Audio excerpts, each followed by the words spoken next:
The Against All Odds podcast, sponsored by Oak Forest Recovery. Welcome to the Against All Odds podcast. I am your host, Rachel. We have Hunter and we have Misha Brown in the building. I'm so happy you're here.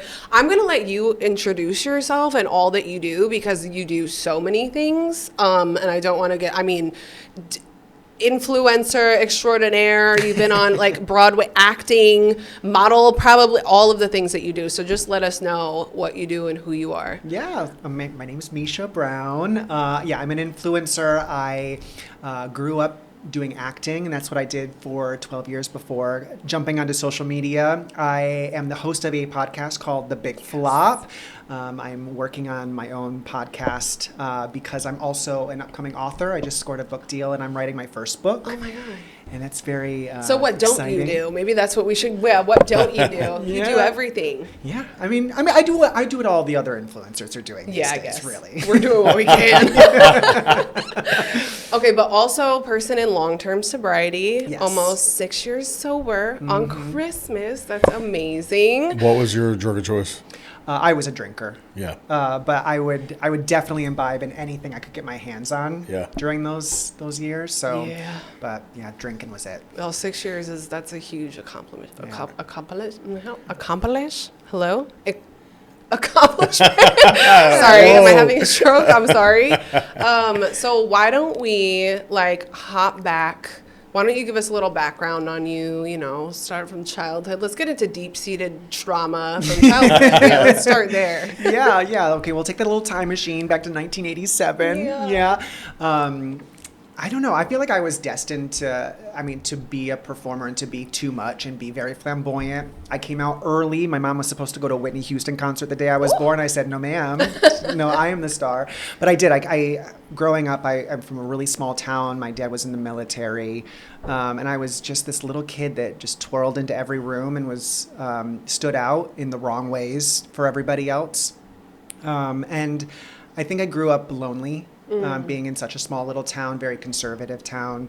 But I just always had this thing inside me that I didn't care. And so I still was just me, but I just felt like there was nobody to reach out to and kind of help me or just be there for me when I needed it. And so as soon as I could, I got out of that small town and I went to school. I pursued acting in college and then moved to New York City. And yeah, for a really long time, I don't know, go back. This is also getting me crazy. When I moved to New York City, I hit the ground running and I was so excited to be there. And then along the way, I allowed my inner saboteur and the fact that other people didn't see my worth the way that I saw it, I really allowed that to affect me.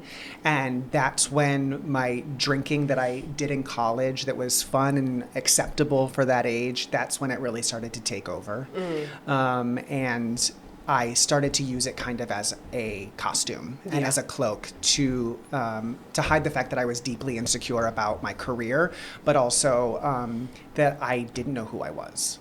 And so for a long time, I was Misha the singer, but also Misha the bad influence and the partier and the one who is always up for a good time but a bad time.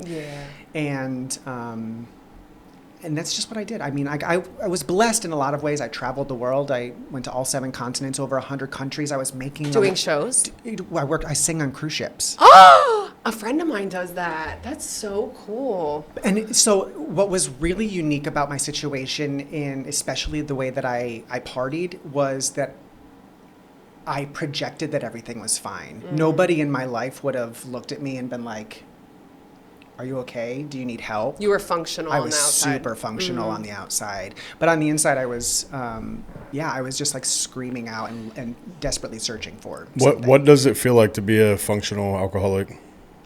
Again, it's just like the rest of my life. It felt very lonely because my ego got in the way. So there was nobody to talk to about how I was really feeling.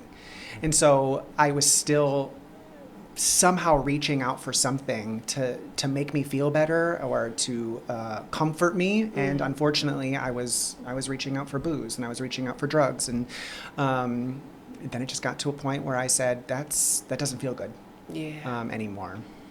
Yeah. So let's go. Did you have a quote unquote healthy relationship with alcohol? Like when did you first start drinking? Were you drinking in like high school, middle school? And it was normal then, or? No. I started drinking when I was 12. Okay. And I think the first And time you were a theater kid, right? Yeah. Okay. I know the theater kids where I grew up were like the biggest partiers out of everyone. I don't know if it was like that where you. I mean, the stereotype that theater kids are nerds is wild. Well, it's kind of like band kids too, though. Yeah. Because band kids are wild as hell, to be honest. Yeah. But for me, again, that was something that I was trying to project something, and so I was trying to, hang out with the older kids. I was trying to prove that I was fun, that there was more to me than just being this little queer kid that people didn't understand, and so I developed this persona, right? That people could just kind of latch onto. That wasn't the thing that I was the most insecure about. Yeah. Now, when did you come out? Was that early on? Or? I think 14. Yeah. Yeah. And was that your parents? How did they? So I was outed by my sister. Oh man. She saw my MySpace profile. Oh. Yeah, she told them. So when did you know? You knew for like, let's go through the story of like how and when. Can we walk through that? Yeah, I think for me it was actually Abercrombie and Fitch. I realized those little bags with those little half-naked blonde men on them. I said, "Oh, that's it. Yeah, that's right." So, I knew really early on, and I was the kid crashing my parents' computer with viruses and looking up all the things. Me at 12, two girls kissing. Yeah, I don't know. My parents they didn't shelter me in any sort of way. And so like I knew what sex was. I knew what drugs were. I knew what all these things were from watching, TV and movies and stuff. And so I knew what to Google. But yeah, I knew who I was really early on. I mean, like really young. And in school, when it not my family, I didn't even come out. I just naturally just was like, he's cute, or I have a crush on him, and just it was a passing comment that nobody batted an eyelash at. And how did your family react to that? In the moment, it felt like the hugest deal. I think in retrospect, looking back, they handled it really well, but they were just shocked, which so your sister shows them your MySpace page. Yes. What was on it? It just said that I was in a relationship with a man, and so were you, or was that? Yeah, okay. I was. Well, I mean, as much as you are when you're like a internet, teenager. You're like AIM. Yeah. What was your MySpace profile song? Girl, I don't know. I can't. You know what? Everyone always talks about how we all learned coding with MySpace. That was not me. I've been technologically inept my entire life. You didn't have the markee, like dripping drops of glitter and all that. Oh man, I had I had like a Lil Wayne song in there for sure. For sure. Yeah, I don't know, but yeah. So my parents they did react, but I think they were reacting to I was, seeing an older boy, and I think they were concerned with that. So to me, I thought they were not accepting me, but really they were just trying to protect me. And I remember I was like, I'm running away. And I went and stayed at my friend's house for like a night and a half, to the next day. And then, I went back and we had a conversation. And my entire life since that moment, my parents have been my best friends. When I was like younger and I would throw on, drag for a costume party to be silly, my dad would be like, "You're a hot," I love that. And he was in the military. I grew up in a very macho environment, right. But he drove me to all of my theater rehearsals and came and saw my shows, and not just supported me, but learned to love those things as well, so that we could have conversations about them and experience them together. So I'm very lucky in the family that I have. I know it can be so detrimental, when it goes the other way. So I love that you have that. Yeah.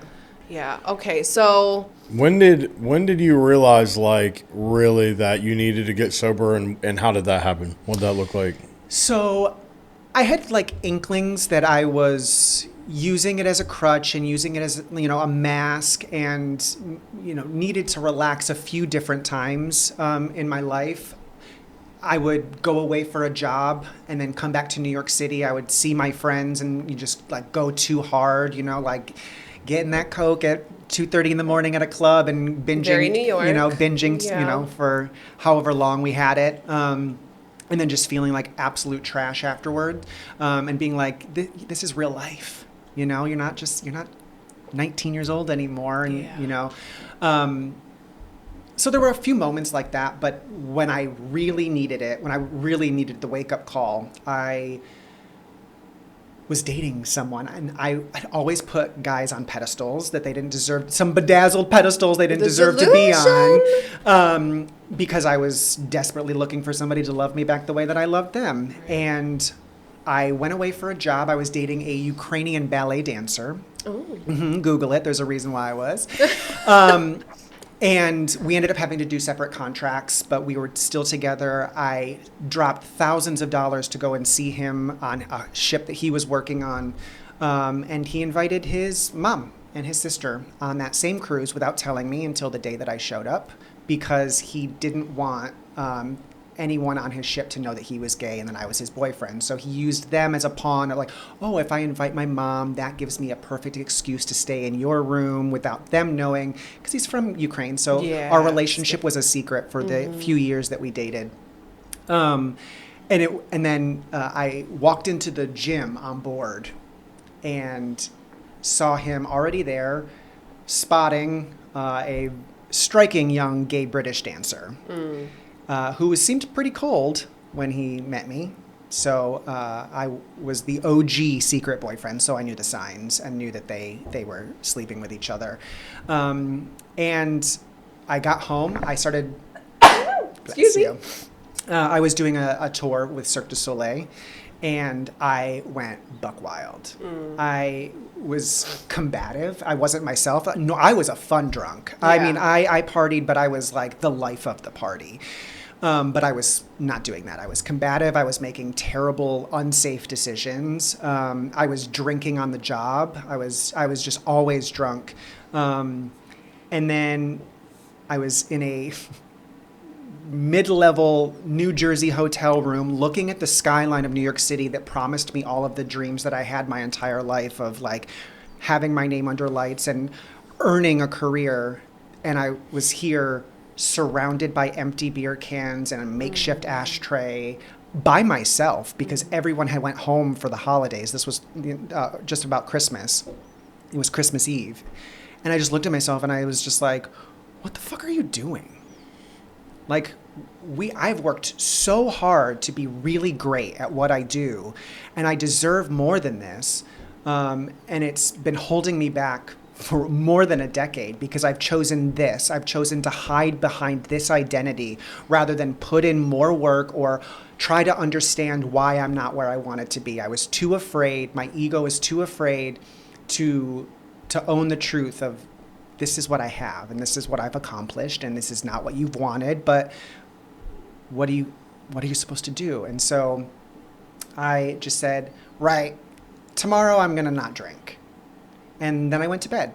And I woke up the next day, it was Christmas morning, and I just had this strange moment of clarity for once in my life and remembered what I had promised myself the night before. And I went into the bathroom, and my face was puffy, my eyes were red. I was spitting blood because I was so dehydrated from how much I had been drinking for the past weeks.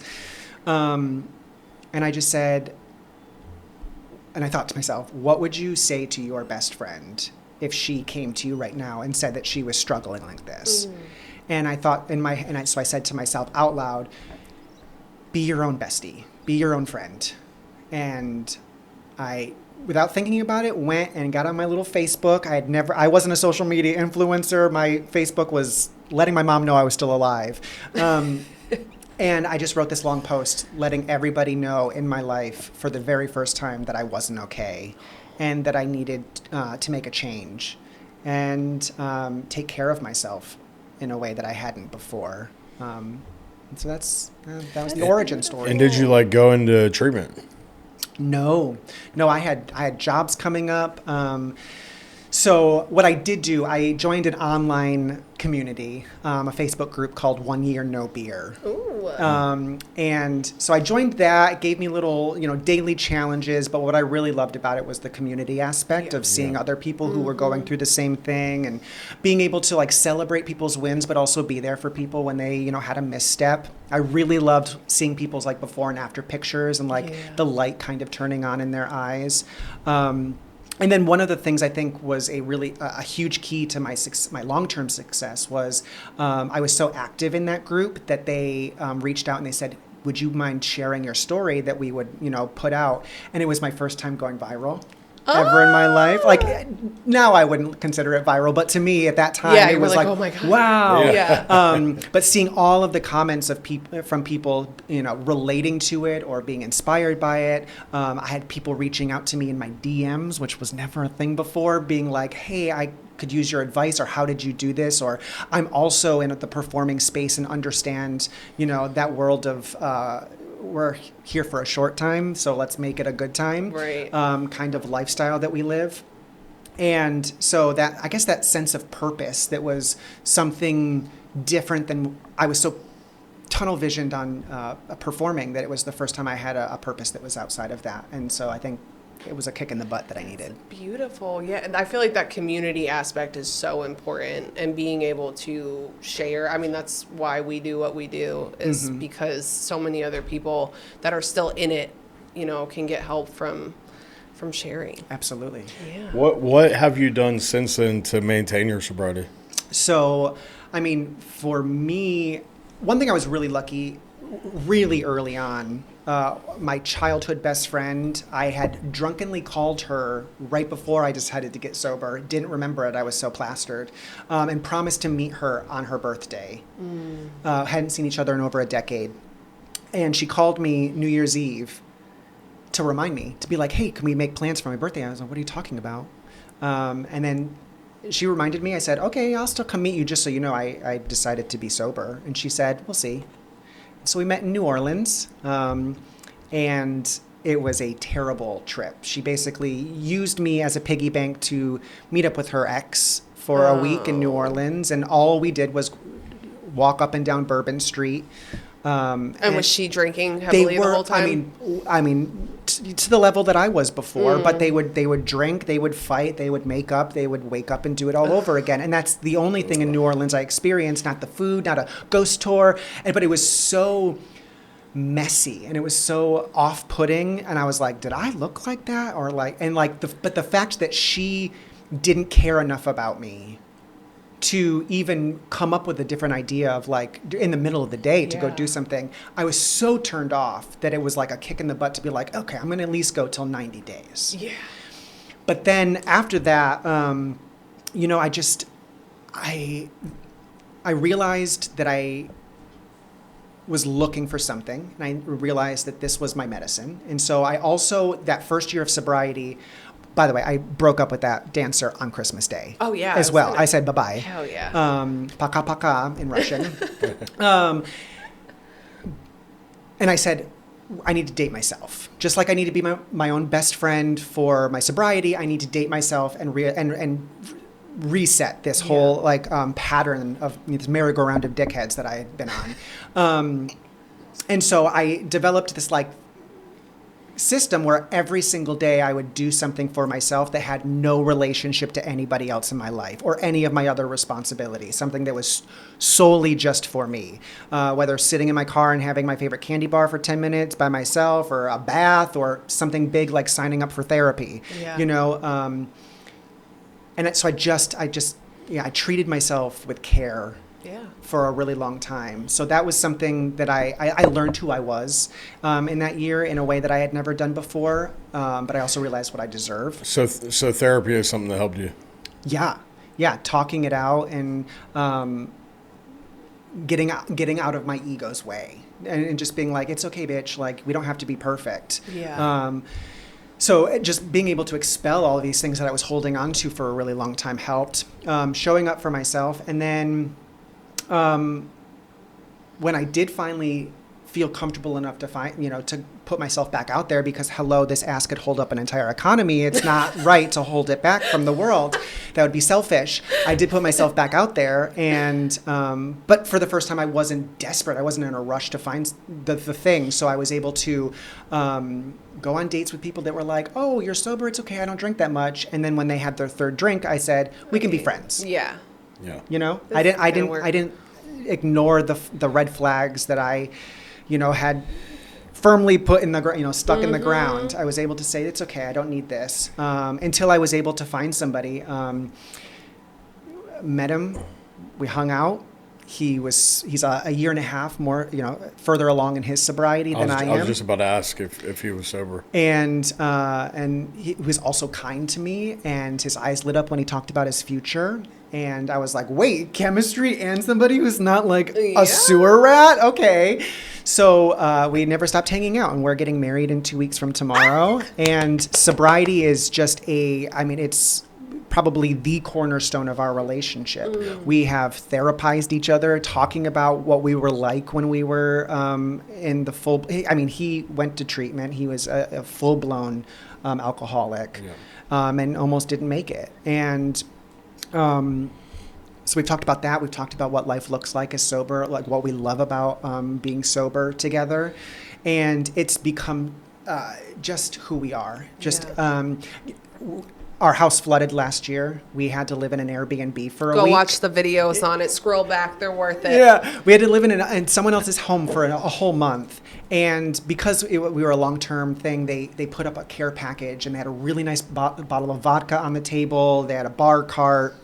And I remember being like, oh, that was so nice of them, putting the bottle of vodka on the bar cart, which was right in the living room. And it sat there for that entire month, and I didn't even notice it. There was no temptation. There was no feeling awkward, which I did in the beginning parts of my sobriety, feeling very awkward with what to do with my hands, what to do at parties when I went out. But just, it was there, but it was almost like my subconscious put up blinders to it because it's just not. It's not part of your life. It's not a part of my life. Yeah, I feel like it becomes so far removed that it's just it's like it wasn't even there to begin with at a certain point. And I think when you get to that point, it's a really beautiful, freeing feeling. Okay, so I have to ask. So the be your own best friend moment, has that inspired everything that you do today? Because I feel like you're everyone's internet bestie in present time. Yeah, I was that I've been that person for my friends always. I just wasn't for myself, but I've realized in my sobriety that there was that sense of community that was the key to my success. And so why can't I be that for other people? My platform didn't start the way it is now, but once I saw that people were connecting and gaining something positive out of what I was saying and the stories that I was telling, I've absolutely curated the content to help people and to give people that sense of community, help them. And that my book is called BYOB, Be Your Own Bestie. And so that's fire. It's going to be a comedy self-help book. Did you come up with that yourself? I did. But it's going to be a comedy self-help book, all from the perspective of me taking care of myself through my sobriety for the first time, and the lessons that I've learned along the way. Some of those lessons life taught me, I just didn't appreciate them or realize them until in the moment, until I was sober and could go back. Yeah. Are you guys going to have alcohol at your wedding? Well, we're eloping. Yeah. So, true. So no. And then the only person coming is my fiance's sister. She also, she's not a sober person, but she doesn't drink. Yeah. But we will have a party, with our family, because we're from the same area. Okay. We're both from New York, so we'll have a party with our families, and I'm not going to pay for it. If they want to bring it, they can bring it. But I'm not going to pay for you to get drunk. BYOB. BYOB. I feel like everyone here be present. Let's be one with the moment. No alcohol. Let's just sit and raw dog this all together. Yeah. I had a question for you, and what was it? My train of thought. Okay, so what would you say the biggest blessing that recovery? What is the biggest blessing that recovery's given you today in your life? I think contentment.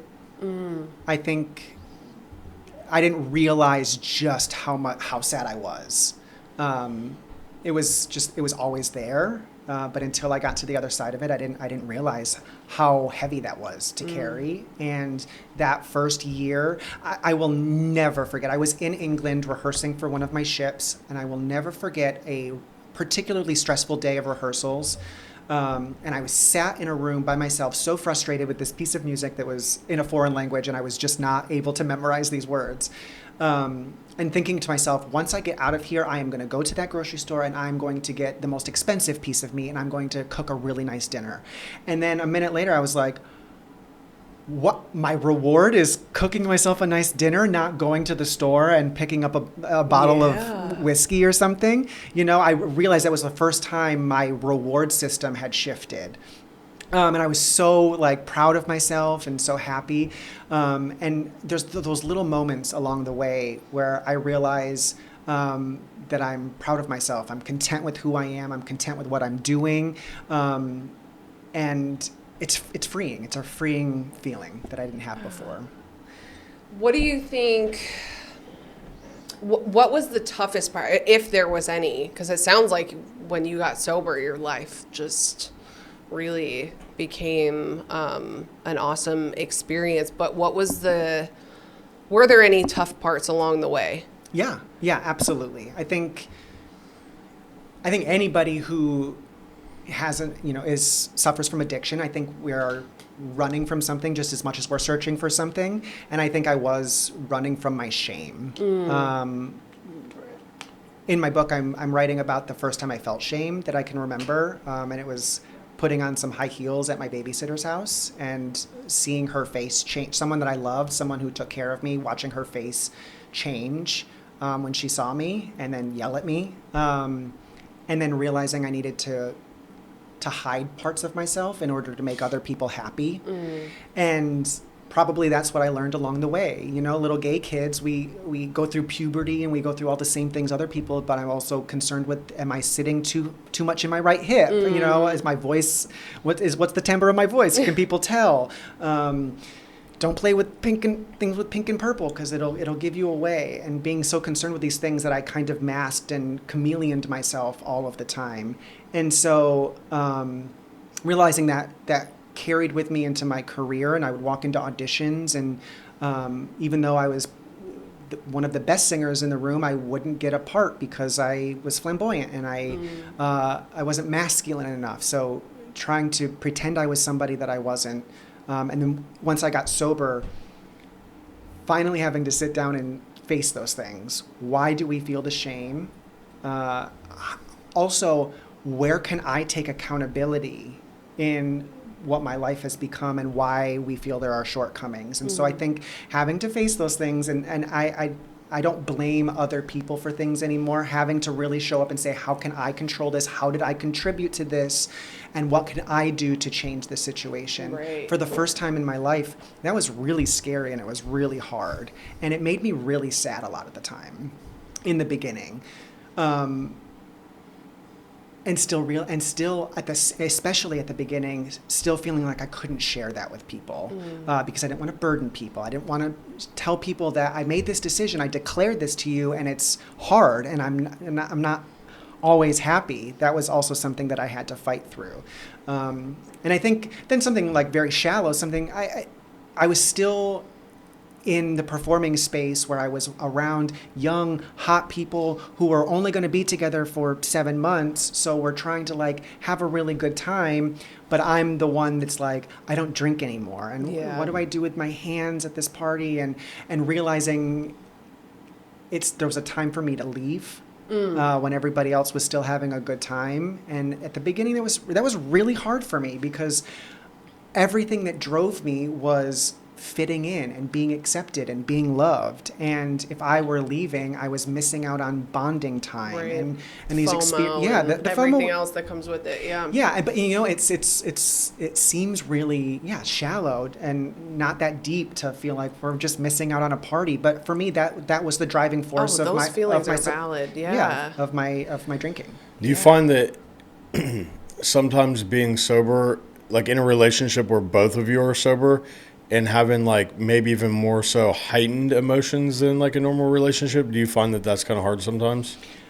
No, I waited for somebody who was able to communicate with me the way that I need to communicate. We love a healthy relationship. Yeah, I think in the 5 years that we've been together, I think we've yelled at each other once, and then we said, "You will never do that to me again." I will smack your mouth. No, I mean we talk about our feelings, we check in with each other, and then when we're disagreeing on something, we're able to say, I care about you. I'm going to talk to you about this. But that was, I think the brain chemistry switches from the impulse that I was so used to just running with when I drank. Yes, I will drink now. I want to drink, I'm going to drink. Yeah. I want to argue with someone, I'm going to argue with someone. And kind of training my brain to say, take a breath, take a moment, think about what you want to say and how you want to feel and how you want to show your love. So it's actually, we wouldn't have lasted if we were drinking. Yeah. But now we have all the tools we need to be successful. Yeah. What do you think the hardest part of having like a social media platform is? I honestly, I think the hardest part for me is I care. And people, I have a lot of people sharing with me their troubles and their traumas and their demons. People have sent me pictures of their mauled children begging for help.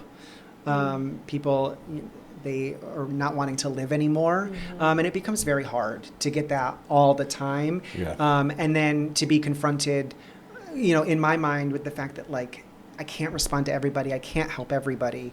But that feeling at first of like, am I doing a disservice to them if I don't answer them and if I don't do this? It's tough. But I mean, I have 5.5 million followers across my platforms with hundreds of these messages coming in literally every single day.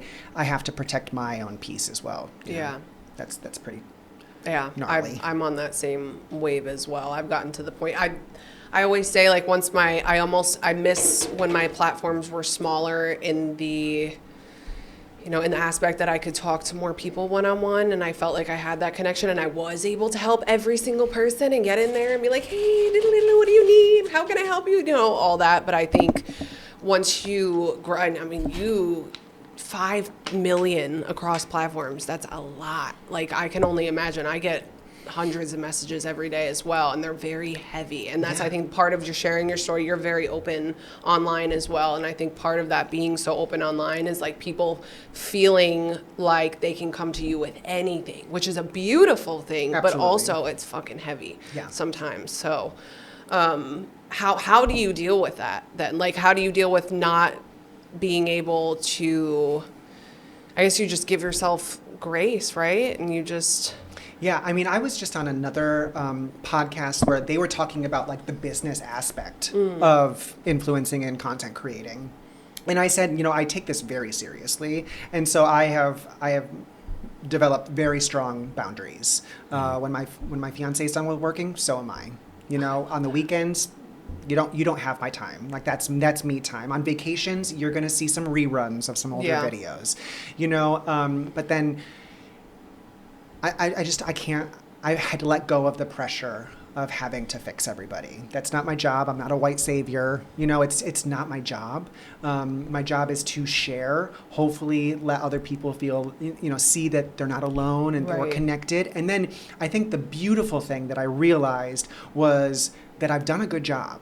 So I have attracted really great people. My bestiehood is filled with people who care about the world or wanting to make it a better place than how they found it. So if I tell a story that is particularly heavy or deep or difficult, the comment section is filled with other people doing that work, who are saying, oh, I got you. Someone's saying, I'm so sad. And other people are there building them up or saying, hey, send me a message or giving advice. And so realizing that it's almost like running a business that you can, give some of those responsibilities. It's kind of like you've became that community that helped you whenever you first needed it. Yeah. Yeah. Full circle moment. Yeah, I actually shared one of my posts. I ran into a girl outside of HEB a couple weeks ago, and I saw her. She was like pacing back and forth, bawling her eyes out right outside of a liquor store. And I just said, hey, are you okay? And she just said, I've had a terrible day. I left my office early and I drove right here and I'm trying not to go in. And I said, I got time. I got time. Do you want to talk? I'm coming up on 6 years sober. I understand. And we just sat down and I didn't really say much. I just kind of let her like talk it out. But, you know, I said in my post, I didn't fix her, but she didn't drink. You know, she got in her car and she left. And I told that story with her permission. Just to show people that, you know, be aware of your surroundings, be aware of people who look like they're, you know, right, in a scary situation or might be needing some help. You could have saved her life for right. You never know. And so I put that on that original group, 1 Year No Beer, and the amount of people that were inspired by that, I guess, but also the amount of people that were like, I remember you from all those years ago. Wow, I didn't know that this is what you've become. Yeah, so cool. And so it was really fun reading those comments. That's so Love that. cool. That's so cool. Do you want to ask your Are you happy? question? Am I happy? Yeah, I really am happy. I have found something where people value me for being me, whereas in the theater world, like I said, I was trying to be fit into a box prescribed by casting that wasn't true to who I was. And not just like playing a character, but like in the audition room, you are not the person I want you to be, which took a toll on me and led to my drinking snowballing and becoming more and more and more. But then I hopped on social media, the silver lining of the pandemic, where people were just drawn to me for being who I was. And so that's really great career-wise. Like I said, I found somebody who fully aligns with where I want to be heading, who truly makes me happy and is there for me and supports me and is proud of me. And yeah, the community that I have surrounded myself with, both online and in real life, are good people who I believe in, who I'm proud to call friends and colleagues and family. And so there's not much I, have to not be happy about. My family still loves me. I still love them. So yeah, all is good. Yeah. Love that. Wow, dude, I'm so proud of everything that I remember when I found you on TikTok, I think. And I think the video that I saw, you were talking about a cafe or a coffee shop here in Austin. And I had seen maybe one of your, maybe a video prior or something like that. But I was like, oh my God, he's in Austin. We can literally be friends. And I hadn't even found you on Instagram or anything. You had just like passed, I think, on my TikTok a couple times. And now we are here in person. And I've watched, I think I've been following you for a while now. I've watched your platform grow and you are so deserving of it. And I think that the love that you put out there to others and like, because I know when your videos pop up, they'll pop up at the exact right time sometimes where you're just sitting there with your voice and I'm in my self-pity or I'm in bed or I'm feeling sad and then you pop across my screen and I'm like, oh, now I'm crying in the club, but you really do. You have a power about you that really like brings so much positive energy and love into someone else's life. And that's what I try to do on my platform as well. So I really appreciate it when I see that from it's like a like-minded, just trying to get that across and get that out there. And it's just really appreciated. Oh my I just God. wanted to Love say you, that. bestie. I love you. I can't believe you're here. I know. Okay. Not me knocking into the table every 2 seconds. Sorry. Do you, as somebody that didn't go through rehab to get sober, do you feel that it's necessary for some people? Oh yeah. I mean, like I said, my fiance, went through in-house treatment and then joined the AA program. And when we first met, he had a very solid group of friends all in AA together. That's how they met. And so we would go over every Friday. They were having virtual meetings because it was pandemic time. And we watched RuPaul's Drag Race afterwards. And so I didn't participate in the meetings, but I heard them and I listened to people's stories. And I realized that some of them think that the way that I've done it is not valid, that you need treatment, you need programs in order to be successful and or called sober. But I realize we have a lot in common, and I think that's finding a program, giving yourself over to realizing that you're not broken because of this. This is something that you're suffering from that you can absolutely take your power back from. but I think some people, it has a stronger hold on them. Yeah. And they need that assistance. Do you feel like your husband 12 steps you often? Do you feel like he like gets the little AA big bookie with you, or no? Is he not preachy or? No, he was never preachy. And in fact, anytime, he would hear those sorts of things from others, he would defend me. And be like, he is doing the 12 steps just in his own way. Yeah. He just doesn't realize that he's doing it, but he's not drinking. Right. So who's to say? But, and then honestly for him, we've just kind of become each other's program, just because of what our life has become. And you're just in this routine of health and wellness and lovey-doveyness and just thriving. I love that. Do you believe in God or a higher power? I'm going to be real honest. I didn't think about that for a really long time. And then I had a really beautiful friendship this last year with someone that I just happened to meet, an elderly woman named Georgia, who she was a huge part of my platform for a while. And I took her to church a lot. And I watched the hope that she was always filled with, and the joy and the love, even in the face of other churchgoers who didn't embody the teachings of that particular church. But watching her own private relationship with her faith kind of instilled a faith into me, which was unexpected. And I never really, I didn't grow up religious. My parents didn't go to church. I had bad ideas of it because of being gay and just what other people's experiences are, not my own, just being influenced that way. But I think, I think there has to be something there because of the blessings that I've seen in other people's lives and in my recent life. So yeah. Love that. What would you say to someone who is in the shoes that you used to be in at your worst today? Like what kind of advice would you give them?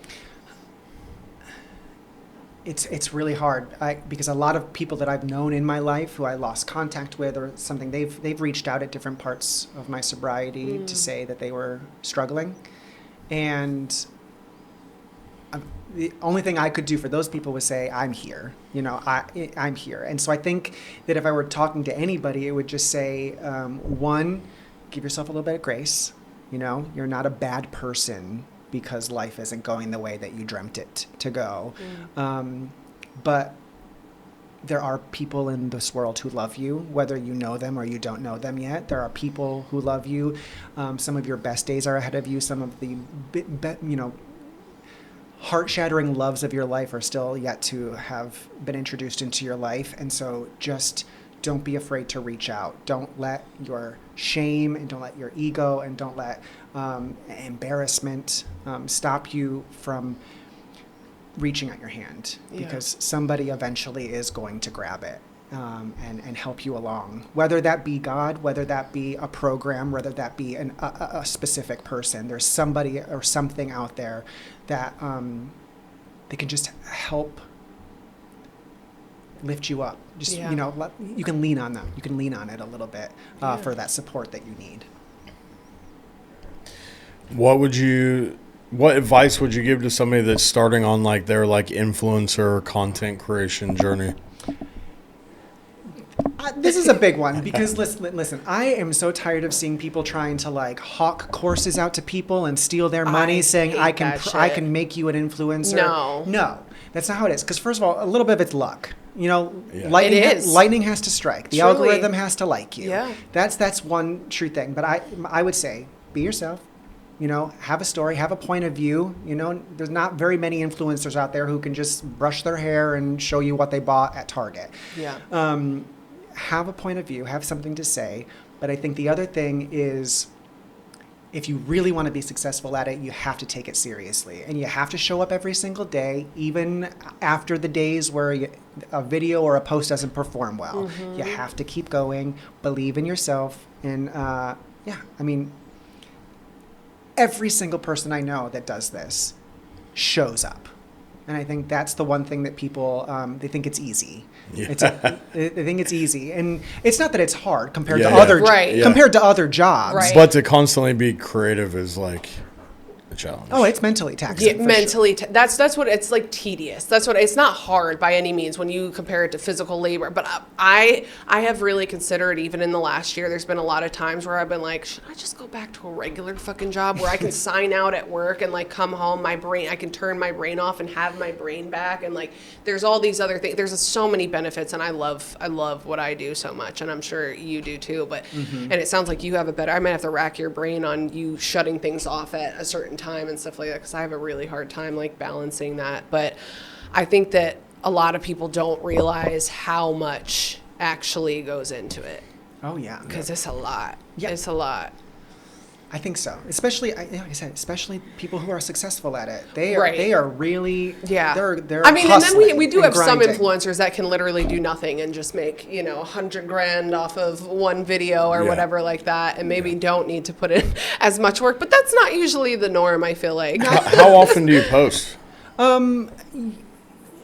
Usually every day, Monday through Friday, and then I might throw up a little something on the weekend, like a story or something to keep people, Yeah. engaged. But yeah, I try to post every single day. There was a long time there, again, boundaries. I stopped posting on TikTok for the majority of this last year because TikTok sucks they screwed me, right? They demonetized me because they said I was registered in Italy for a long time, and so I was like, okay, if you're not going to value what I'm putting on this app, I just won't put anything on this app anymore. And then they fixed it, so I was like, okay, I'll come back. Okay, girl. TikTok Rachel my posts TikTok like is 7 times a day on every platform. I do. I post a lot. Yeah. But I mean, yeah, I do try to. For me, the thing I really thought of was diversifying. And so once I realized I had the TikTok following, once I hit that million, I was like, okay, but we can't just be a TikToker. So let's go over to Instagram. And then after Instagram, it was Facebook. Now it's YouTube, right? And it's just, but for me, it's diversifying, I guess, yes, the revenue streams, if we're going to be honest about it. But it's also because, like, there are different people there. There are more people to reach in different ways, right? Like, my Instagram audience is wildly different than my TikTok audience. Oh man, and my Facebook. Yeah, they're all different. And so like TikTok, they'll get a lot more like my petty, like sharp tongue stories because that's what that algorithm likes. That's what my audience likes there. Instagram really loves the tugging on the heartstrings. And then Facebook, right, they're a little bit older. And so they really love like reaching out and like helping community and those sorts of stories. Like, so I know what, I've spent a lot of time, really paying attention to who they are. Yeah. And again, for a little bit of like, so that it performs well, but also so that I'm reaching them. Yeah. Love that. Oh man, my brain is like not on. I just had a question right at the forefront of my frontal lobe here. Right here. Well, I do have the gift of the gab, so. And it was Why don't you ask us a question? Ooh. Yeah, Okay. So, what is, I guess, what is the thing that you've learned about yourselves doing this podcast and interviewing so many people and talking about sobriety? Man, I can say just right off the bat, what comes first to me is every single guest that we have had on, I've been in love with. And when you are doing the right things, and I think your intention is good with things, like our intention for doing this podcast is to get people's stories out there and help other people.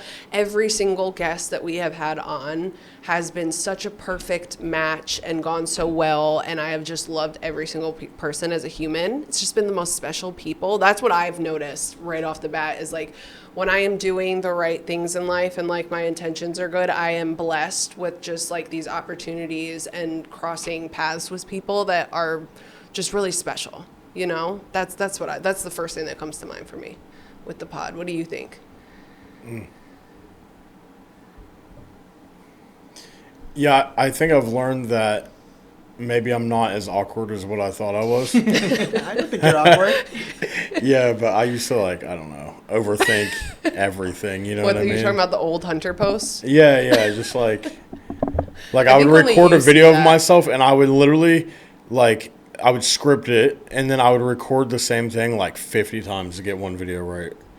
Now I'm just kind of like. Sometimes you got to do that. Yeah. You know, sometimes it depends. Yeah, you're right. You also just start to care less. Yeah. Also, what are you, 30? You're 30 now, right? Yeah. It's all downhill from here, brother. You just don't care anymore. See, you know? I think you should reframe that and say you did the rehearsal and now you're at the performance. And now you got it. You're Perfected. You don't care less. You just become really good. Yeah. Yeah. You built those Yeah. skills. Now I'm kind of just like, well, the episode's recorded, so there's no going back. So I've accepted it, you know? Yeah. So, yeah. I still think my voice is, like, listening to your own voice sometimes is kind of like... I don't know if anyone loves hearing. I think we're programmed. You have a voice of an angel, so I'm sure you love listening to yourself. Well, I love listening to myself sing, but like, no, actually, that's something when Wondery reached out to me about hosting the podcast, that was another one of those moments where I was like, oh my God, because I was embarrassed and insecure about my speaking voice because of theater, because it reads feminine and flamboyant, that I wasn't being cast in the roles that I otherwise was perfect for, watching people with less talent and more muscles get those roles. But then now I'm a podcast host where it's my voice is my power. My voice is recognizable. And it was like, wow, that's really cool. That is cool. To kind of take that back. Yeah. Okay, how do you deal with, even though I know you're pretty good with shutting off your phone and having these boundaries for working, how do you deal with burnout when you experience it? I will just stop. Let it go. I will just like, okay, I need you to sprinkle some of that energy over here. You know, actually, like, I've had to let people know, like, I'm going to be reposting some old stuff just to keep it all going. And remember, there are new besties who are always joining every single day who have not seen these stories. That's how I always but look at it. I know you have sat down and watched a Law & Order SVU marathon that is playing the same episodes over and over and over again. It's gonna be okay. I need a break. Yeah. Have you had people get mad at you for like reposting? I think that, you know, and like, actually, I've seen this before. Facebook is doing this thing where they're like transferring over 100 of my reels to Facebook automatically for the next 30 days. Oh, that's a good. That's got a little come up for you. It's been really great. Oh. But I was like, yes. And so people are like, I just feel like I've seen this story, and so I said, one, Meta's struggling. Let's pray for them. Yeah. But two, like, it's okay, girl. Like, you know, and as soon as I explained it to them that this was something that Meta was doing themselves. So they contacted you and asked you to do that? It was just like a thing that popped up on my Instagram or Facebook. Like, hey, would you like us to automatically post your best 100 performing reels? Less work for me. Thank you. To Facebook for the next 30 days. They're posting 3 a day. And so, people were like, there's some comments, but I explained to them there's this. Then also, like, it's okay because many people didn't see this video. If I have 1 million followers on a platform and the video only gets viewed 250,000 times, it means many of my followers didn't see it, but also because some of those are people who don't follow me. Right. So we're trying to reach more besties. We're trying to recruit some bestiehood. And then, I mean, like I said, I attract good people. So then they're like, oh, okay, yeah, gotcha. Yeah. I recycle a lot of my content too. When my on this day comes up or anything like that, I definitely will recycle. Well, you know, I always say this to people as well. Because I just love moms. I think moms are superheroes walking this earth and I always say, because I do a lot of cameos. Yeah. You know, people are always reaching out for advice or pep talks. And something I always remind people, especially like women who are like, I just feel like I'm not doing enough. I'm like, the fact that you care tells me that you're doing more than enough. Right. And so I think that's kind of same thing goes for content creation. Like, if we're posting 100 times a day normally, like, it's okay for one day to be like, I'm just going to repost an old one. Yeah. And like, I'm still showing up for my audience. I still care about this. And realizing you're doing more than what most people are. Yeah. That's good. I needed these words today. This has been very healing for me. What would you say to your audience? Just generally speaking, is there anything a message you would give them right now? Yeah, I would just tell them, like, you've changed my life. I would never turn my back on them. Like, my following is 90-something% women. Like I said, my dad was in the military. I grew up with the mom staying back and taking care of everything. My friends, for the majority of my life, have been women. and now my platform. And I just feel so supported and lifted by these people, by these humans, that I genuinely care. Yeah. And so this is not my accomplishment. It is our accomplishment. It's something we are all building together. And so I just love you all very much. Right. Well, is there anything you want to plug, like specifically, before you want to go on some plugs with your? I know you've mentioned your book and you mentioned your podcast, but if you want to say your exact whatever you want. Yeah, Wondery would kill me if I didn't. Yeah, good plug, babe. So yeah, check out my podcast, The Big Flop, on anywhere you get your podcasts, or subscribe to Wondery Plus to listen early and ad free. You can check out, and I'm on @Don't Cross a Gay Man on all platforms. And we've only soft launched the book, but it'll be out in 2026. Stay tuned. Stay tuned. All right. Thank you so much. Yay.